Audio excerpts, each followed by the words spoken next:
이에 다윗이 그와 함께한 백성을 찾아가서 천부장과 백부장과 그들 위에 세우고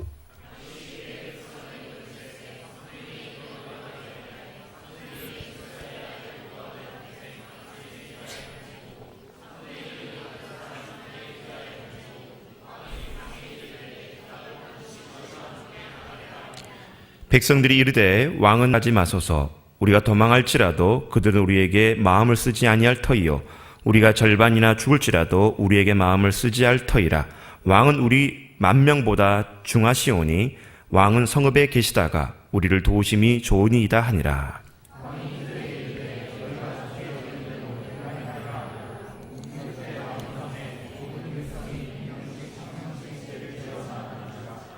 왕이 요압과 아비새와 이때에게 명령하여 이르되 나를 위하여 젊은 압살롬을 너그러이 대우하라 하니 왕이 압살롬을 위하여 모든 군 지휘관에게 명령할 때에 백성들이 다 들으니라.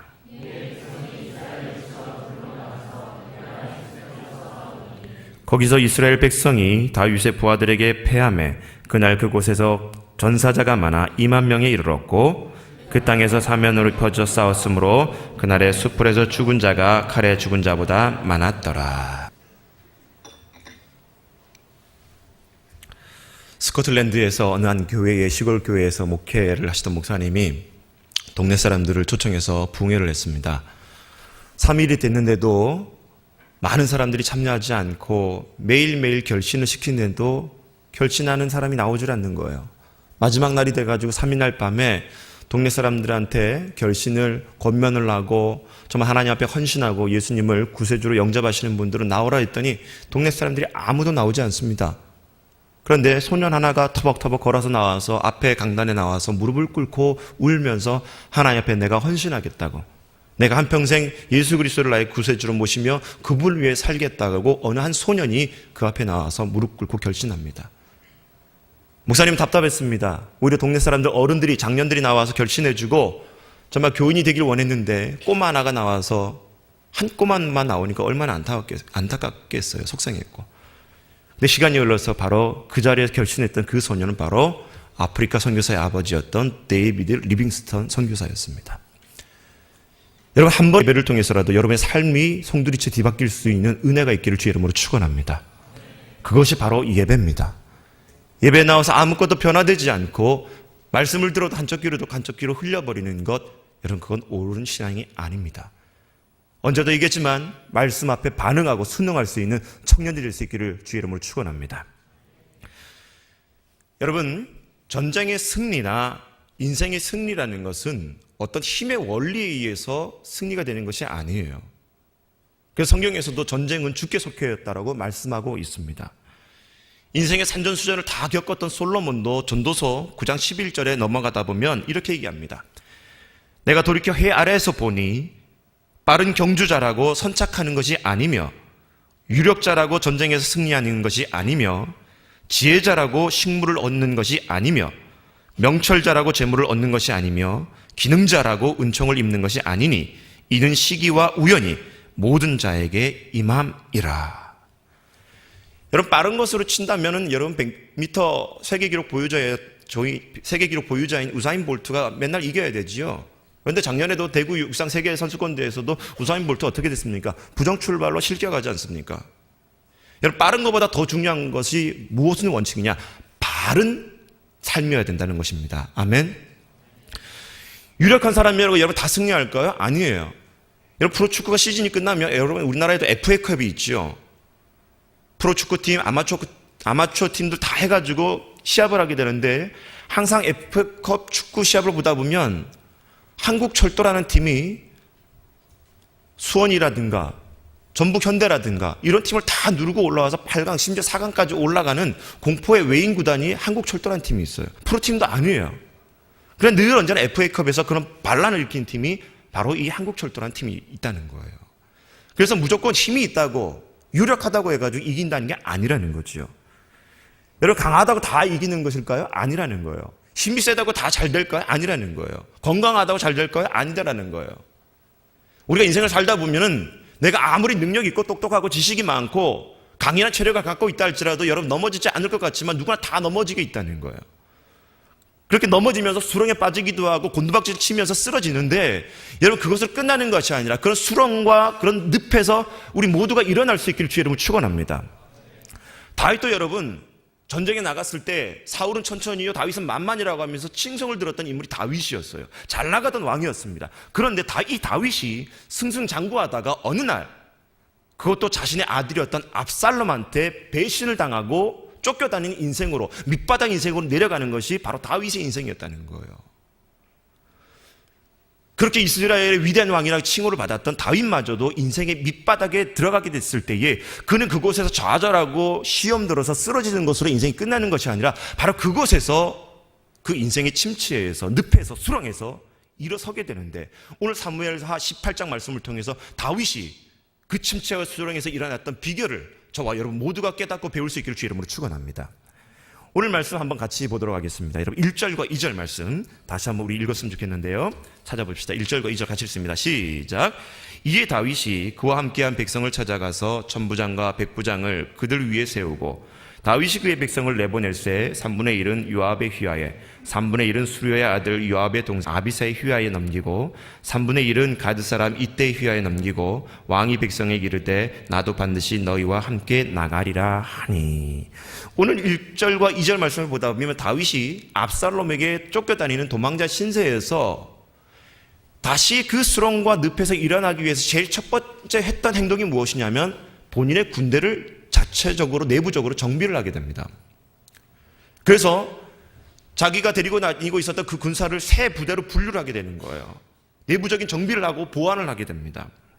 여러분, 우리가 삶을 살면서 어려움을 겪다 보면 외부적인 도움을 구하거나 환경적인 변화를 먼저 꾀하는 사람이 있는데, 여러분 그것보다 더 중요한 것은 문제의 근본인 나의 삶의 본질을 내부적으로 살펴보고 정비를 하는 것이 더 중요하다는 거예요. 지금 프로농구 감독 중에 유재학이라는 감독이 있죠. 목사님 대학 시절에 길거리 농구 클리닉을 받다가 이 유재학 감독을 우연히 만나서 클리닉을 들었던 내용 중에 아주 지금도 생생하게 기억에 남는 그 멘트가 있어요. 농구 게임을 하다 보면 대부분 그 아마추어 선수들이 점수를 더 따기 위해서 수비를 하지 않고 바깥에서 3점 슛을 막 쏘아댑니다. 그런데 이 유재학 감독이 뭐라 그러냐면, 팀이 지고 있을 때, 팀이 뭔가 잘 안 되고 있을 때 첫 번째 해야 되는 것은 무조건 바깥에서 3점 슛을 막 때리는 것이 아니라 수비부터 보완을 해야 된다는 거예요. 인생도 마찬가지예요.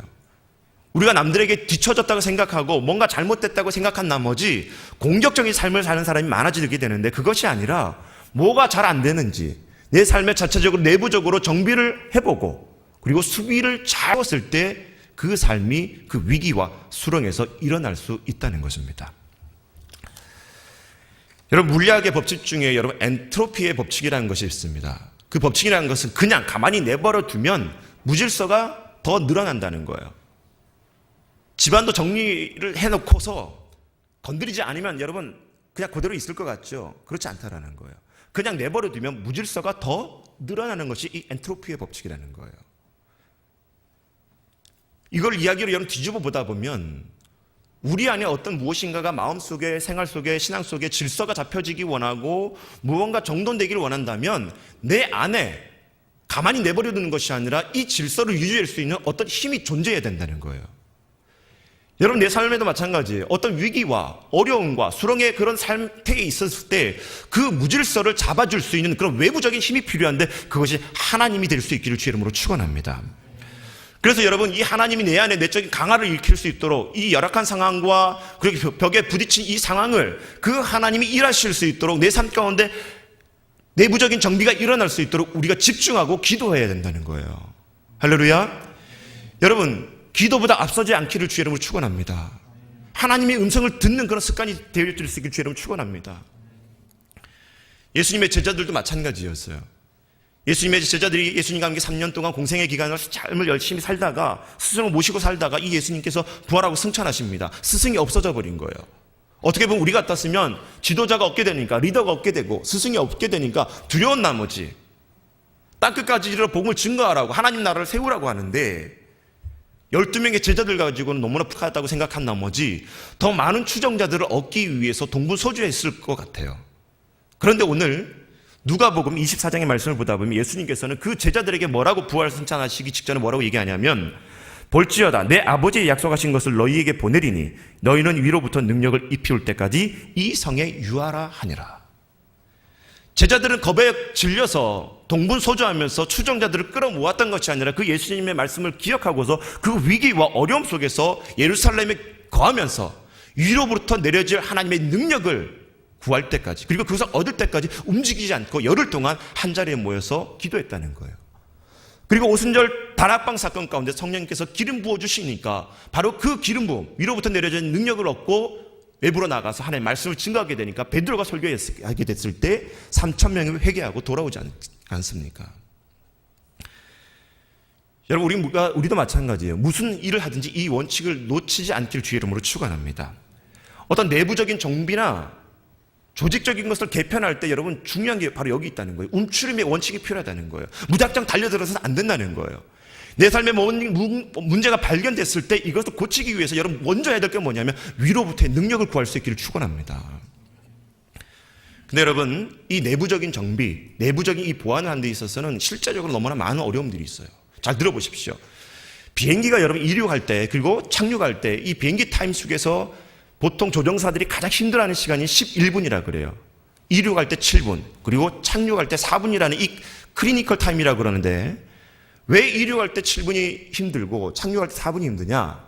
이륙할 때 여러분 비행기가 보통 2만 피트 고도까지 올라가게 되는데 땅에서 그 거대한 비행기가 2만 피트 고도까지 올라가기 위해서 어떻게 될까요? 비행기가 낼 수 있는 모든 에너지를 뿜어야지만이 그 무거운 비행기가 공중으로 뜰 수가 있다는 거예요. 그렇게 그 에너지를 쏟아부을 때 작은 스파크만이라도 작게 잘못 일어나게 되면 그 비행기는 공중에서 폭파될 수 있는 위험이 있다는 거예요. 그래서 비행기가 이륙할 7분 동안 어떠냐에 따라서 위험할 수도 있고 비행기가 잘 이륙할 수 있는 그런 결과를 갖게 되는데, 이륙하기 위해서 모든 에너지를 쏟아 부어줘야 되는 것처럼 우리 삶도 마찬가지라는 거예요. 내 삶이 날개를 펴고 이륙하고 활개를 피기 위해서는 모든 걸 쏟아부을 수 있는 집중력이 필요하다는 것입니다. 오늘 우리 새가족 이 자리에 앉아 계신 청년들 많은데 교회 처음 오신 분들 많지요. 그런데 여러분 잘 보십시오. 여러분 주변에 보면 날라리 신앙인들 되게 많습니다. 여러분 옆에 또 지금 있어요. 날라리 신앙들. 근데 왜 그런지 아십니까? 새가족 잘 들어보세요. 우리나라 말에도 시작이 반이라는 말이 있습니다. 그렇죠? 시작이 중요해요. 시작할 때 어떻게 집중해서 시작하느냐에 따라서 그 결과가 달라지는 거예요. 예수님 믿고서 1년, 2년 여러분 대충 살아가다가 대충 교회 나오다가 시간이 흘러가가지고 뭔가 깨닫게 되겠지, 되겠지, 그렇게 생각하지 마십시오. 그렇게 10년, 20년 지나가가지고 옆에 날라리 신앙과 같은 사람 될 수는 안 된다는 거예요. 시작이 중요합니다. 시작할 때 여러분 그 예수님이 나의 구세주가 될 수 있도록 집중하십시오. 아멘. 예수 믿고서 1년, 2년의 그 태도가 여러분 10년, 20년 지나서 꼭 결과물이 그대로 나오게 되는 것이에요. 우리 사랑하는 청년 여러분, 무엇을 하든지 집중하고 그리고 강화할 수 있기를 주의 이름으로 축원합니다. 그것이 영적인 침체에서 벗어날 수 있는 첫 번째 비결이라고 해요. 두 번째, 같이 한번 따라해 봅시다. 동역해야 된다. 시작. 자, 우리 같이 말씀 3절 말씀 한번 읽어보도록 하겠습니다. 3절입니다. 2절 말씀 다시 한번 읽겠습니다. 시작. 다윗이 그의 백성을 내보낼 새 3분의 1은 요압의 휘하에 3분의 1은 수리아의 아들 요압의 동생 아비사의 휘하에 남기고 3분의 1은 가드 사람 이때의 휘하에 남기고 왕이 백성에게 이르되 나도 반드시 너희와 함께 나가라 하니. 오늘 말씀 2절에 보다 보면 이 다윗이 군대를 정비하는 데 있어서 세 부대로 분류하게 됩니다. 첫 번째는 요압의 부대, 두 번째는 아비새의 부대를 분류하게 되죠. 근데 세 번째 부대는 누구냐면 가드 사람 이때에게 부대를 맡기게 되는데, 가드라는 것은 여러분 블레셋 지역이었습니다. 다윗이 한평생 살면서 가장 많은 전쟁을 했던 지역이 어디냐면 바로 블레셋과의 싸움이었어요. 그런데 이때라는 사람은 바로 그 블레셋 출신의 사람이었다는 겁니다. 모순이지 않습니까? 자기가 한평생 싸웠던 민족의 사람이 자기 수하의 장수가 되어져야 된다는 것, 여러분 다윗의 인생에서 커다란 비결이라는 거예요. 우리 같았으면 절대 용납이 되지 않지요. 그런데 다윗은 그 적마저도 자기 편을 만드는 위대한 인물이었다는 거예요. 삶을 살면서 나를 대적하고 나와 사이가 좋지 않은 사람 무너뜨리고 넘어뜨리고 내가 승리하는 것, 그것도 좋지요. 그러나 더 중요한 것은 뭐냐면, 인생의 정말 절대적인 성공이 뭐냐면 그 적을 내 편으로 만들 줄 아는 사람이 위대한 거예요. 아멘. 교회도 보면요 똑같아요. 청년들 사이에도 마찬가지예요. 한번 눈에 꼴 보기 싫은 사람 절대 옆에 자리에 앉지도 않으려고 그러고 속으로 묶어주면 쫓아와가지고 정말 옮겨달라고 얼마나 울며 불며 하소연하는지 실제적으로 있어요. 여러분, 적을 적으로 두는 것이 아니라 적을 내 편으로 만들 수 있는 은혜가 있기를 주의 이름으로 축원합니다. 말씀을 보다 보면 온유한 자가 땅을 차지한다 그러지요. 이 시대에는 여러분 절대적으로 필요한 사람이 뭘까요? 바로 그런 사람, 피스메이커가 필요하다는 거예요. 적을 적으로 대우하는 것이 아니라 그 적을 내 편으로 만들 수 있는 그런 피스메이커가 바로 그리스도인이 되어야 될 줄 믿습니다. 그래서 여러분 청년 사역을 하면서 교회 생활하면서 무엇을 하든지 마찬가지예요. 직장에서나 학교에서나 여러분 동력하는 법을 배우십시오. D.L. 무디 목사님, 여러분 위대한 부흥사셨죠.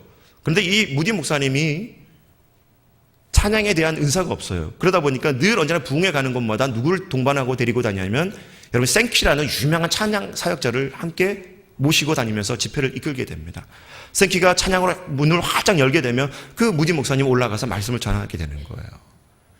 근데 여러분 이 무디 목사님이 또 제대로 공부하지 못했던 그런 무식한 분이었습니다. 그러다 보니까 늘 언제나 신학적으로 제대로 뒷받침되기 위해서 여러분 알레이 토레이라는 위대한 신학자를 항상 자문을 구하게 됩니다. 이 알레이 토레이라는 그 목사님은 여러분 우리나라가 잘 알고 있는 대천덕 신부님의 할아버님이에요. 그분에게 늘 언제나 이 무디 목사님은 자문을 구하고 신학적으로 뒷받침을 구하게 되는 거예요. 동력관계죠. 위대한 설교자라고 불려졌던 찰스 스펄전 목사님 어땠을까요? 이 스펄전의 목사님의 설교를 돕기 위해서 자료를 구하고 정리해주는 7명의 설교 전문가들이 항상 옆에 따라다녔습니다. 그리고 이 스펄전 목사님이 설교할 때 그 교회 교인들 중에 300명의 기도 특공대가 그 목사님의 설교를 돕기 위해서, 기도를 후원하기 위해서 늘 언제나 교회에서 기도하고 있는 그런 기도의 동력자들이 있었다는 거예요. 오늘도 마찬가지입니다. 위대한 전도자라고 불리는 빌리 그레함 목사님도 마찬가지예요. 이 빌리 그레함 목사님이 전도 집회를 가기 전에 1, 2년 전부터 이 빌리 그레함 목사님의 전도 집회를 돕기 위해서 수명의 스태프들이 유급으로 그 사역을 돕는 사람들이 동력하고 있다는 거예요. 마찬가지입니다. 저도 포청에 와서 여러분들과 사역할 때 저 혼자 사역하는 게 아니에요. 정석광 장로님 귀한 동력자시죠. 장승복 집사님 위대한 동력자시죠. 그리고 그뿐만이 아닙니다. 국원들 정말 아름답게 동력하고 있죠. 대표 리더들 동일한 마음으로 공동체를 섬기고 있지요. 목사님이 음악 잘한다고 해가지고 찬양팀한테 맡기지 않고 혼자 찬양하면 될까요? 아니라는 거예요. 목사님이 아무리 선교학 박사학위가 있고 전문가로 할지라도 선교 혼자 할까요? 아니라는 거예요. 아무리 선교단체 출신이고 제자훈련을 받았다 할지라도 제자훈련 혼자 할까요? 아니라는 거예요. 동력해야 된다는 것입니다. 아멘? 그래서 여러분 교회는 가만히 보면 유람선이 아니라는 거예요. 구담이어야 돼요. 유람선은 여러분 잘 생각해 보십시오. 선장하고 선원 몇 명만 깨어서 그 배를 운행하면 나머지 승객들은 어떻게 되는 거예요? 그 안에서 먹기도 하고 놀기도 하고 즐기는 것이 유람선이에요. 교회도 마찬가지예요. 몇몇 목사님들과 교육자들만 열심히 하는 그런 교회가 돼서는 안 된다는 거예요. 그런데 군함은 어떻습니까? 거기에 군함에 타고 있었던 모든 승무원들 그리고 병사들은 싸울 목적으로 동일한 역할들을 하고 있는 것이 바로 군함에 타고 있는 사람들의 모습이라는 거예요. 교회도 마찬가지예요. 소위 몇 사람들만 스타 플레이어와 같은 그런 모습으로 교회를 섬기는 것이 아니라 이 자리에 앉아있는 모든 포청 공동체, 모든 교회 구성원이 동역하게 될 때 아름다운 교회가 될 줄 믿습니다. 그런 의미에서 여러분 오늘 잘 명심하십시오. 오늘 이 자리에 앉아있는 청년들 중에 안 나온 청년들 중에 장애인 초청 주일이라고 하니까 예배가 끝나고 다 섬겨야 되잖아요. 힘들게 휠체어를 밀어야 되고 또 장애우들을 또 이렇게 도와줘야 되고 육체적으로 힘들죠. 그 힘들다는 핑계를 알고서 예배를 은근슬쩍 빠진 청년들 분명히 있습니다. 많아요 오늘. 그걸 알기 때문에 동역하기 싫어서. 그건 하나님의 마음이 아니라는 겁니다. 교회 사역할 때도 마찬가지예요. 어떤 사람들 보면 자기만 열심히 일하는 것으로 만족하는 사람이 있어요. 함께 하려고 하지 않아요. 인정하려고 하지 않아요. 자기보다 일을 못하고 결과가 안 좋으니까 맡기지 않으려고 하는 청년들이 있는데 이런 그거 아니라는 거예요. 나쁜 습관이라는 거예요. 여러분, 태평 천국의 그 난을 평정했던 리 홍장이라는 위대한 사람이 있습니다. 중국에. 이 리 홍장이라는 사람이 얘기하기를 세상에는 세 부류의 사람이 있다. 움직이지 않는 사람, 움직이는 사람, 그리고 움직이게 만드는 사람이 있다 그랬어요. 여러분, 교회는 움직이지 않는 사람은 필요 없습니다. 움직이는 사람이 필요합니다. 그리고 더 나아가서 자기 혼자만이 움직이는 사람이 아니라 남들과 함께 움직이게 하는 사람이 필요한 줄 믿습니다. 여러분, 움직일 뿐만이 아니라 내 옆에 있는 동력자들도, 지체들도 함께 움직이게 하는 귀한 은혜가 있어주기를 주의 이름으로 축원합니다. 여러분, 인생을 살면서 수렁에 빠졌을 때 잘 생각해 보십시오. 내가 고독에 빠지고 외로움에 빠졌을 때 여러분, 거기서 헤어나오지 못한 이유가 뭘까요? 동력자를 찾지 않기 때문에 그렇다는 거예요. 조금만 눈만 돌리면 나를 위해서 기도해 줄 수 있겠고 나에게 손 내밀 수 있는 동력자가 있음에도 불구하고 그 고독과 외로움에 늪에 빠져서 일어서지 못하는 영적인 침체가 여러분 얼마나 습니까? 여러분에게 축원합니다. 오늘 예배를 드리면서 여러분의 주변에 있는 동역자를 발견해서 그 영적인 침체와 수렁에서 일어날 수 있기를 주의 이름으로 축원합니다. 세 번째, 우리가 침체에서 벗어날 수 있는 방법 같이 따라합시다. 귀를 열어라. 같이 말씀 읽어보도록 하겠습니다. 우리의 3절 말씀 같이 읽습니다. 시작.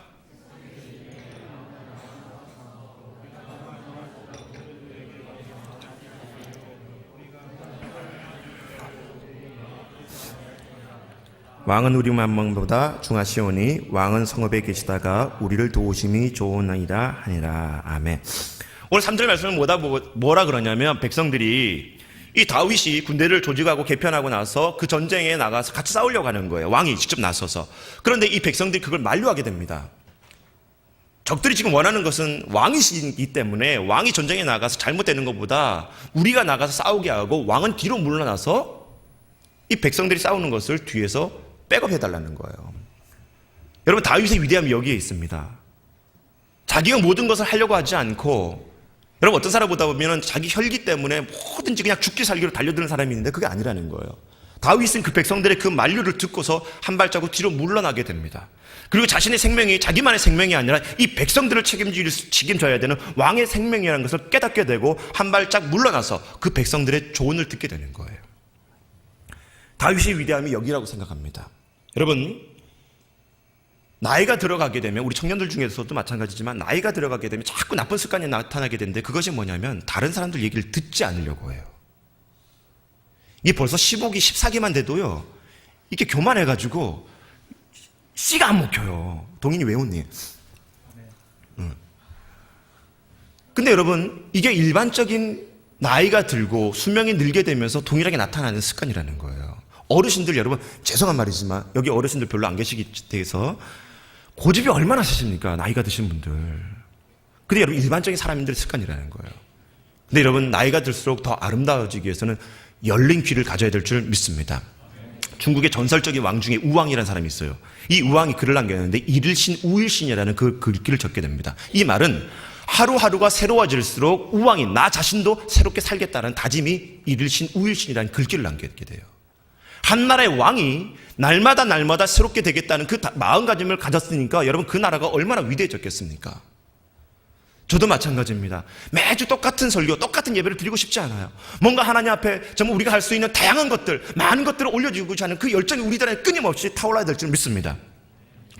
계속 새로워져야 돼요. 그래서 변화를 추구해야 됩니다. 그것에 안주하고 그것에 머무는 것이 아니라 더욱더 새로워지고, 여러분 생활도 마찬가지예요. 내가 오늘 이렇게 예배드리고 일주일 동안 이렇게 삶을 살았다면 다음 주 똑같이 사는 것이 아니라 날마다 일주일마다 여러분의 삶이 새로워지고 업그레이드 되는 그 은혜가 될 수 있기를 소망합니다. 여러분, 갈라디아서 2장 말씀을 보다 보면 베드로가 유대인들과 함께 식사를 하다가 외식하는 장면이 나오게 되는데 그것을 지켜보고 있었던 사도 바울이 12제자 중에 가장 수제자라고 불릴 수 있는 이 베드로에게 막 책망하게 되는 거예요. 사도라고 하면서 어떻게 외식하냐고. 사도로 따지면 여러분, 바울이 제일 뒤에 사도 아닙니까? 한참 대선배한테 사도 바울이 사도 베드로에게 꾸지람 하고 있는 거예요. 그런데 여러분, 이 베드로의 위대함이 거기 있는 거예요. 베드로가 닭 울기 전에 예수님을 3번 부인했던 그런 잘못된 그런 모습도 있었지만 이 베드로는 그 사도 바울의 그 질책과 책망을 겸허히 받아들이고 자신의 잘못을 인정하게 되는 것입니다. 여러분, 삶을 살면서 우리 청년들도 마찬가지지만 정말 못된 습관 중에 하나가 있는데 다른 사람들이 자기에게 조언을 해주거나 어떤 말을 해주면 그래서 공격적으로 받아들여가지고 분에 못 이겨가지고 막 성을 내고 화를 내는 사람이 있어요. 성격장애죠. 인격장애죠. 그런 사람들. 여러분에게도 열린 귀가 있어지기를 주 이름으로 축원합니다. 잭 웰치가 자서전에 글을 쓰게 되면서 이런 얘기를 하게 됩니다. 피터 드러거라는 그런 사람의 얘기를 인용을 하게 되면서 전 세계적인 대기업인 GE를 운영을 하게 되면서 자기가 회사의 조직 개편을 하게 되는데 어떤 조직을 개편하게 되냐면 벽이 없는 존재, 벽이 없는 그런 조직을 개편하게 되는 거예요. 상사든 아니면 부하 직원이든 서슴없이 모든 조언을 해줄 수 있는 그런 바운더리스의 그런 조직을 개편하는 것이 바로 이 잭 웰치의 그런 기업의 커다란 노하우였습니다. 그러면 세계적인 기업으로 성장하게 되는 것이죠. 여러분 마찬가지입니다. 여러분 옆에 여러분 인생을 위해서 조언할 수 있는 아름다운 동력자가 있어지기를 축원합니다. 근데 더 중요한 것은 여러분 친구의 말을 듣지 마십시오.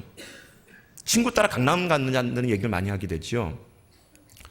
문제가 있으면 친구한테 여러분 자문을 많이 구하게 되는데 여러분 친구는 거기서 고수준이에요. 여러분들하고. 영적인 지도자와 스승과 선생을 만나십시오. 그 더욱 중요한 것은 하나님의 음성의 조언을 구할 수 있기를 축원합니다. 그것이 벗어날 수 있는 거예요. 네 번째 우리가 영적인 침체에서 벗어날 수 있는 방법을 같이 따라해 봅시다. 마귀를 대적하라. 아멘. 여러분 우리가 에베소서 6장 말씀을 보다 보면 하나님의 전신갑주 얘기가 나오게 됩니다. 그런데 하나님의 전신갑주를 보다 보면 다 앞에서 보호할 수 있는, 착용할 수 있는 무기라는 거예요. 뒤에 착용할 수 있는 무기는 없습니다.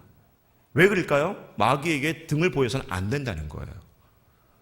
오늘 다윗도 압살롬을 공격하기 위해서 군대를 정비하고 나서 압살롬이 있었던 요새를 향해서 먼저 기다리는 것이 아니라 공격을 하고 쳐 들어가게 됩니다. 여러분, 마귀와의 싸움을 비유를 하겠습니다. 개하고 싸움을 한번 비교해 봅시다. 개들도 보다 보면 도사견 같은 경우는 무섭잖아요. 근데 여러분 도사견을 이길 수 있는 방법이 있는데 그게 뭔지 압니까? 눈싸움이라는 거예요. 실제적으로 저도 저희 집에 어렸을 때에 커다란 개를 키워봤어요. 근데 이 개가 이제 주인을 조금 깔보기 시작하더라고요. 그래가지고 이 개를 가만히 내버려두면 안 될 것 같아가지고 개는 어떻게 되는데 그래요? 개 패듯이? 패야 되는데 또 이 개를 아버님 상당히 또 사랑하셨기 때문에 팰 수는 없으니까 이 개를 이길 수 있는 방법이 뭔가 고민하다가 눈싸움을 했습니다. 개를 쳐다봤어요. 그러니까 이 개가 공격적으로 오는 거예요. 자기가 또 자세를 쪼그리는 거예요.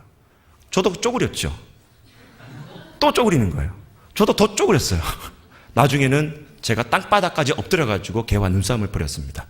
그러면서 한 발자국 한 발자국 달려가니까 이 개가 뒷걸음질을 하기 시작하더라는 거예요. 마찬가지입니다.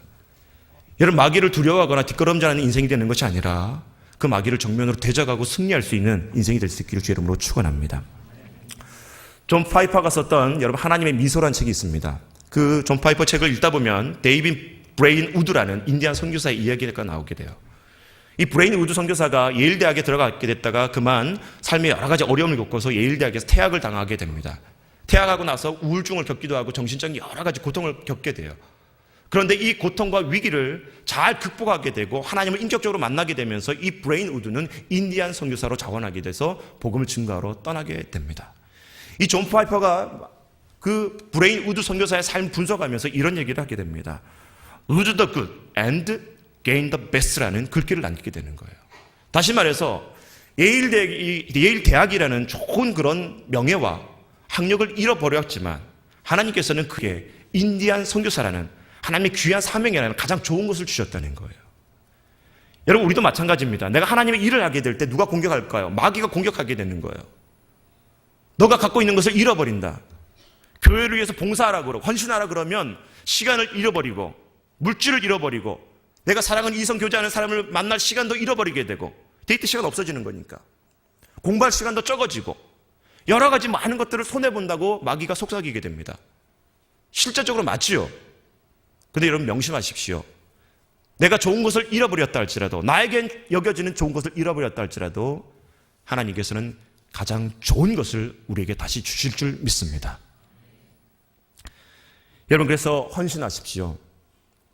좋은 것을 잃어버린다 할지라도 가장 귀한 것들로 채워진 하나님을 믿고서 마귀와 정면으로 대적해서 오늘 삶 가운데 나아간다면 여러분이 분명히 승리하게 되는 삶이 될 줄 믿습니다. 말씀을 정리합니다. 오늘 내 인생이 영적인 침체와 수렁에서 빠져 있거들랑 여러분 일어서십시오.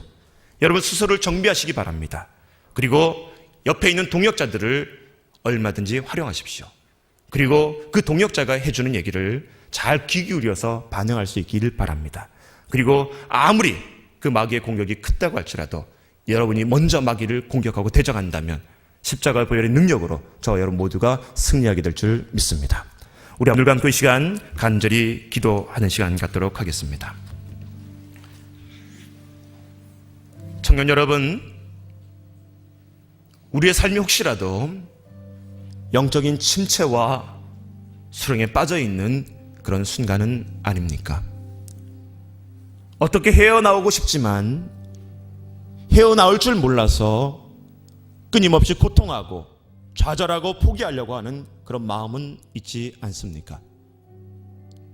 하나님, 내 삶을 말씀으로 정비하게 하여 주시고 나를 위해서 기도하고 손 내밀고 있는 동역자들을 찾게 하여 주시고 하나님의 음성을 들을 수 있는 귀가 열려지게 하여 주시고 나를 넘어뜨리려고 하는 마귀의 그 계략으로부터 하나님 대적하고 승리할 수 있는 믿음 되게 도와주시옵소서. 여러분 삶에 무너진 영역들을 놓고서 하나님 일으켜 세워주시옵소서. 우리 간절히 주여 외치며 기도하겠습니다. 같이 기도합니다.